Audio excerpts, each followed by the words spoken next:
اپنے خیالات اظہار فرمائیں۔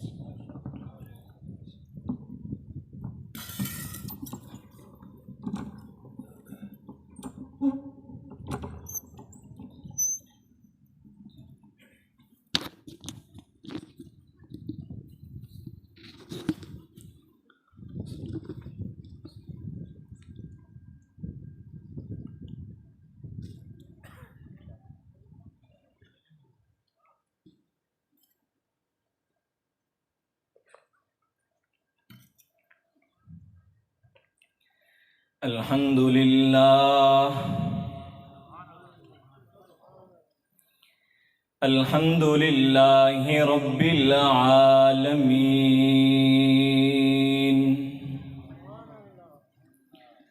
والصلاة والسلام على اشرف الانبیاء والمرسلین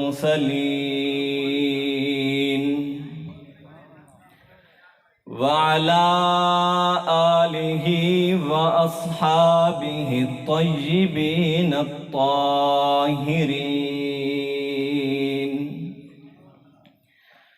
اما بعد فاعوذ باللہ من الشیطان الرجیم بسم اللہ الرحمن الرحیم اذا جاء نصر اللہ والفتح وقال النبی صلی اللہ علیہ وسلم اذا ظہرت البدع والفتن فصبت اصحابی فلیظہر العالم علمہ وَإِن لَّمْ يَفْعَلْ فَعَلَيْهِ لَعْنَةُ اللَّهِ وَالْمَلَائِكَةِ وَالنَّاسِ أَجْمَعِينَ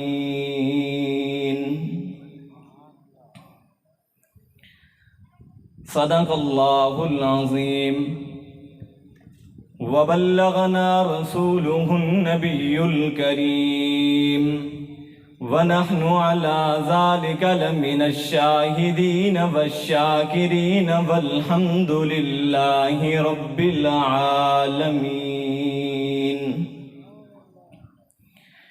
اٹھ مسلم از سرے نوع دہر کے حالات بدل ڈال، اٹھ مسلم از سرے نوع دہر کے حالات بدل ڈال، تدبیر سے تقدیر کے دن رات بدل ڈال، تدبیر سے تقدیر کے دن رات بدل ڈال، میدان میں آ چھوڑ کر چھوڑ تسبیح و مصلی، کچھ دن کے لیے طرز عبادات بدل ڈال۔ جس کھیت سے میسر نہ ہو دہقاں کو روزی، جس کھیت سے میسر نہ ہو دہقاں کو روزی، اس کھیت کے ہر خوشہ گندم کو جلا دو۔ میرے واجب الاحترام قابل عزت احترام حضرات علماء کرام، بالخصوص میرے والد محترم اسٹیج پر تشریف فرما ہیں، اسی طریقے سے شیخ طریقت حضرت اقدس حضرت پیر سید شفیع اللہ شاہ صاحب دام اللہ فیوزہم، اللہ تبارک و تعالی ان کے علم و عمر میں برکت عطا فرمائے۔ یہ بابرکت محفل اور بابرکت اجتماع ہے۔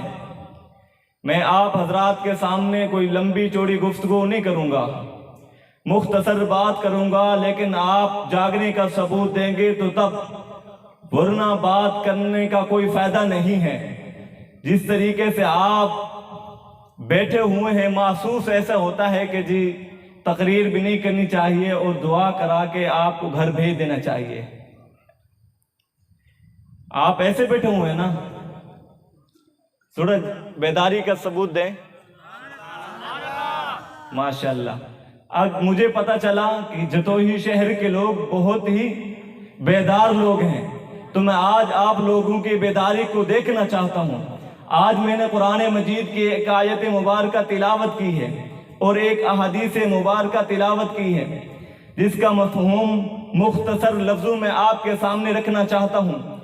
میرے دوستو، 1400 سال پہلے میرا پیارا پیغمبر جناب محمد الرسول اللہ صلی اللہ علیہ وسلم ایک ایسے انداز میں جب کعبۃ اللہ میں داخل ہونا چاہا، لیکن کفار مکہ نے مکہ کے اندر داخل نہیں ہونے دیا، لیکن وہ وقت آیا کہ میرا پیارا پیغمبر فاتحانہ انداز میں کعبۃ اللہ کے اندر داخل ہوا۔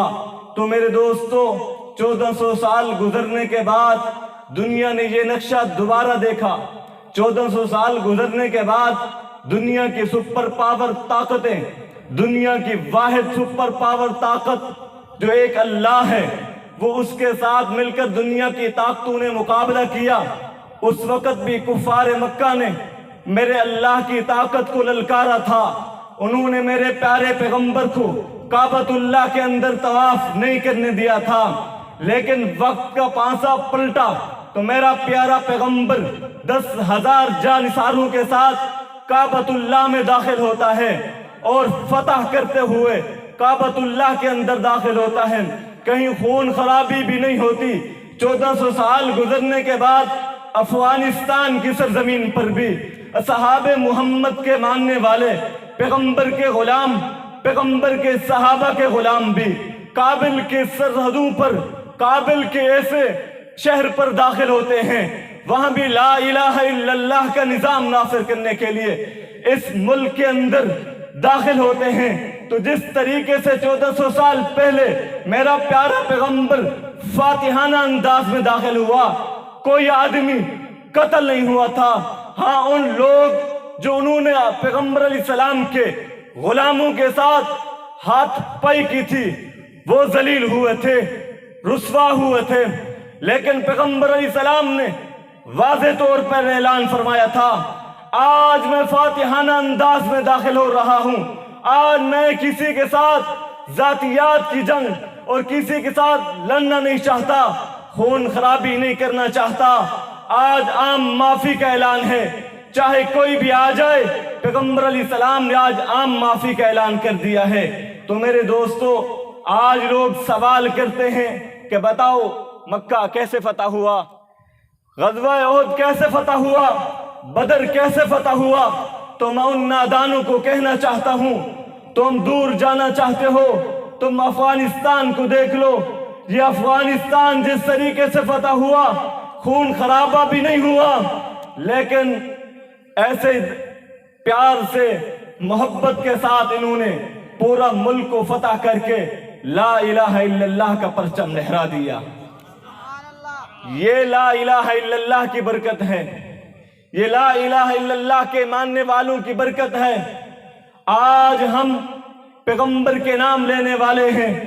پاکستان کے اندر اے روز پیغمبر کی ختم نبوت کے خلاف کبھی بکواس کی جاتی ہے، کبھی صحابہ اکرام کی عزت و ناموس پر ڈاکہ ڈالا جاتا ہے۔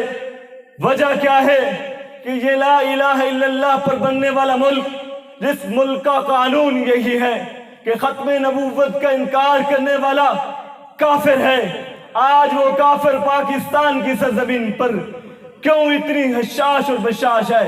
آئے روز پیغمبر کی ختم نبوت پر کیوں حملے ہو رہے ہیں؟ وجہ یہی ہے کہ اس کافر نے ہمیں مایوس سمجھا ہے، ہمیں کمزور سمجھا ہے۔ تو اسی وجہ سے آج ہم ان کافروں کو، قادیانیت کو بتانا چاہتے ہیں، ہم حضرت حبیب بن زید کے ماننے والے ہیں۔ ہاں، یہ وہ پیارا صحابی رسول ہے، یہ قاصد رسول ہے، یہ مسلمۃ الکذاب جب پیغمبر علیہ الصلوۃ والسلام کو خط لکھا تھا کہ جاؤ یہ خط لے کر میرا خط لے کر محمد الرسول اللہ کو جا کر پہنچا دو کہ آج کے بعد ہم آپ کے ساتھ صلح کرنا چاہتے ہیں، ہم آپ کے ساتھ لڑنا نہیں چاہتے۔ آپ ایسا کریں، آپ وصیت نامہ لکھ دیں، جب تک اس دنیا میں آپ تشریف فرما ہیں اس وقت تک آپ نبی ہیں، جب تک آپ نہیں ہوں گے چلے جائیں گے، اس کے بعد میں آپ کا وارث بنوں گا، میں آپ نبی بنوں گا آپ کے بعد۔ تو میرے واجب الاحترام دوستو، پیغمبر علیہ الصلوۃ والسلام نے جواباً خط لکھا، اور خط لکھنے کے بعد اس اپنے پیارے غلام کو کہا کہ تو میرا قاصد بن کر اس جھوٹے دجال کے پاس جا، کذاب کے پاس جا، اور جا کر یہ خط پہنچا دے۔ یہ حضرت حبیب بن زید، یہ پیارا صحابی رسول ہے جس کے 12 بچے ہیں، پیغمبر کا خط لے کر یہ مسلمۃ الکذاب کی عدالت میں جاتا ہے۔ اس کے پیروکار، اس کی فوجیں، اس کے ماننے والے کھڑے ہوئے ہیں۔ اس وقت دور یہ ہوا کرتا تھا، اس کا طریقہ کار یہ ہوا کرتا تھا کہ میرے دوستوں، یہ بادشاہ خود خط نہیں پڑھا کرتے تھے، ان کے غلام، ان کے ماننے والے پڑھا کرتے تھے، ان کے وزیر مشیر پڑھا کرتے تھے۔ تو میرے دوستو، یہ خط جب پہنچا تو انہوں نے مسلمۃ الکذاب، جو جھوٹا دعویٰ کرنے والا، پیغمبر کی نبوت کا دعویٰ کرنے والا تھا، اس نے خط لیا اور خط اپنے وزیر کے سپرد کر دیا۔ اس کے وزیر نے کھڑے ہو کر، اسٹیج پر کھڑے ہو کر پڑھ کر سنایا۔ اس نے کہا کہ یہ محمد الرسول اللہ کی طرف سے خط ہے، اس میں لکھا ہے کہ مسلمۃ الکذاب جھوٹا ہے، یہ دجال ہے، اس کو قتل کر دو، یہ اس دنیا میں رہنے کے قابل نہیں ہے۔ درود شریف پڑھ لیں۔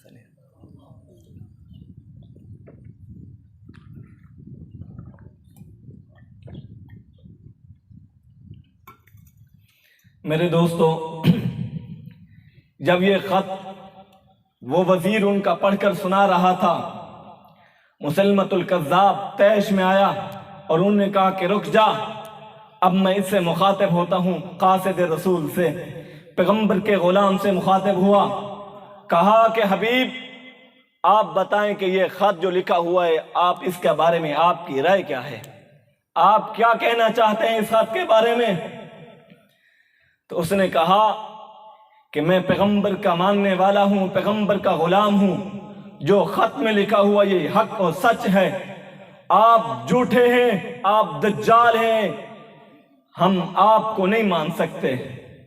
تو اس نے کہا کہ آپ کو پتہ ہونا چاہیے کہ آج تو میری دربار میں ہے، اگر تو اس کی نبوت کا انکار نہیں کرے گا، میری نبوت کا اقرار نہیں کرے گا، تجھے قتل کر ڈالوں گا۔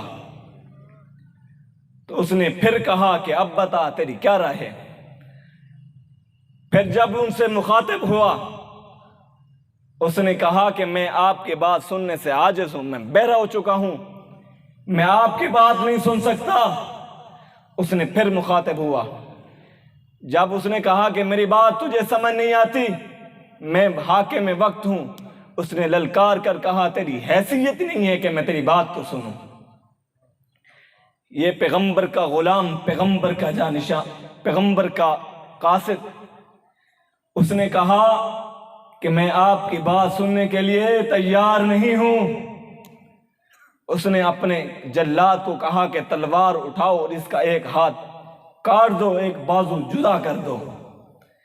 اس کے جلاد نے، اس کے ماننے والے نے پیارے صحابی حضرت حبیب کا ایک بازو کاٹ کے پھینک دیا۔ آج ہم اگر بیٹھے ہوئے یہاں، اگر سانپ آ جائے یا کوئی کانٹا جھپ جائے تو ہماری کیفیت کیا ہو جاتی ہے؟ چھپکلی آ جائے، پورا مجمع ہلنے لگ جاتا ہے، ڈر اور خوف کی حیثیت پیدا ہو جاتی ہے۔ لیکن وہ پیغمبر کا جانثار، پیغمبر کا وفادار، پیغمبر کا قاصد، اس کا ہاتھ کو کاٹ دیا گیا۔ پھر مسلمۃ الکذاب نے پوچھا بتا تیری کیا رائے ہے؟ اس نے کہا کہ تجھے پتہ نہیں ہے، میں پیغمبر کو آخری نبی مانتا ہوں، آپ کو کذاب جھوٹا مانتا ہوں، آپ کو کبھی نبی نہیں مان سکتا، چاہے میری بوٹیاں بوٹیاں کر ڈال، چاہے میرے وجود کے ایک ایک اعضاء کو کاٹ دے، لیکن میں آپ کی نبوت کو نہیں مان سکتا۔ یہ پیغمبر کے جانثار ہیں، یہ پیغمبر کے وفادار ہیں، انہوں نے پیغمبر کا کلمہ پڑھا، پیغمبر کے ساتھ وفاداری کی۔ پھر انہوں نے کہا کہ ایک اور اس کا بازو کاٹ دو۔ میرے دوستو، حضرت حبیب کا دوسرا بازو بھی کاٹ دیا گیا۔ پھر پوچھا بتا، انہوں نے کہا کہ میرے ایمان میں کوئی خلل نہیں آیا، میرا ایمان اسی طریقے سے مضبوط ہے جس طریقے سے پہلے مضبوط تھا۔ تو آج ہماری کیا کیفیت ہے؟ ہم پیغمبر کے نام لینے والے، پیغمبر کی ختم نبوت پر ایمان رکھنے والے، آج ہم نے کیا کیا؟ ہم نے تو ان لوگوں کے ساتھ یاری لگائی، ہمارے تعلقات ہیں پیغمبر کے گستاخ کے ساتھ، تعلقات پیغمبر کے غلاموں کے گستاخوں کے ساتھ ہمارا یارانہ، وہ غلام جنہوں نے اپنی بوٹیاں بوٹیاں کرا ڈالی، وہ غلام جس نے اپنے وجود کا ایک ایک اعضا کٹا کر پیغمبر کی غلامی کا حق ادا کر دیا۔ میرے دوستو، یہ حضرت حبیب، ان کا سارا وجود کاٹ کے رکھ دیا، حضرت حبیب شہید ہو گئے۔ یہ ختم نبوت کا پہلا شہید ہے۔ تو میرے دوستو، ختم نبوت کا مسئلہ ہمارے ایمان کا مسئلہ ہے، صحابہ کا مسئلہ ہمارا، زور سے بولیں، ہمارے ایمان کا مسئلہ ہے۔ ہم اس میں کمپرومائز نہیں کر سکتے۔ جو کہتے ہیں کہ ختم نبوت ہمارا ایمان کا مسئلہ، وہ ہاتھ کھڑا کریں۔ ختم نبوت ہمارا صحابہ کا مسئلہ، ہمارا ایمان کا مسئلہ ہے۔ تو آج کے ساتھ آپ تہیہ کریں کہ ہم ان لوگوں کے ساتھ بھی کاٹ کریں گے۔ قادیانیت کے ساتھ ہمارا، گستاخ صحابہ کے ساتھ ہمارا تعلق کن لوگوں کے ساتھ ہے؟ اہل اللہ کے ساتھ، اللہ والوں کے ساتھ، علماء کے ساتھ۔ آپ ان لوگوں کے ساتھ تعلق رکھو گے تو آپ راہ راست پر رہو گے۔ اگر آپ کا تعلق ان لوگوں سے ہٹ گیا تو آپ راستے سے جدا ہو جائیں گے۔ دعا ہے رب لم یزل سے کہ اللہ تبارک و تعالی مجھے حق بات جو کہی سنی، اللہ تبارک و تعالی عمل کرنے کی توفیق عطا فرمائے۔ وما علینا الا البلاغ المبین۔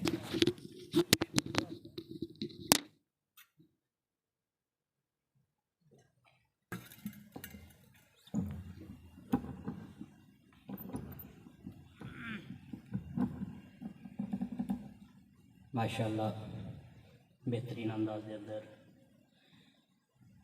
ساڑے دلیں کو گرمے نے بیان انہیں تو بعد